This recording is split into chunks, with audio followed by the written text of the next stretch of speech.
नमस्कार. तुम्ही एखाद्याला मेसेज करता, पण रिप्लाय येत नाही. समोर असूनही तुम्हाला कोणीतरी इग्नोर करतंय, असं तुम्हाला नेहमी वाटतं. हा योगायोग नाही आहे. याच्यामागे काही मानसशास्त्रीय कारणं आहेत.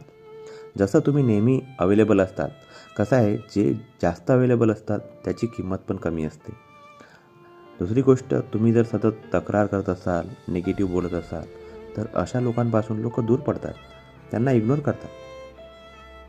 तुम्ही जर स्वतःला मांडत नसाल, तुम्हाला काही बाउंड्री नसेल, तर लोकं तुम्हाला गृहीत धरतात आणि म्हणतात ठीक आहे आणि इग्नोर करतात. तुमची एनर्जी कमी असेल, आत्मविश्वास, बॉडी लँग्वेज, नजर हे सगळं खूप प्रभाव टाकतं आणि लोकं तुम्हाला त्याच्यावरून जज करतात. स्वतःचं महत्त्व ओळखा, नाही म्हणायला शिका. स्वतःचं आयुष्य, ध्येय सर्व तयार करा. मग लोकं तुमच्याकडे आपोआप आकर्षित होतील. इग्नोर करणं थांबवायचं असेल, स्वतःला प्रायोरिटी द्या.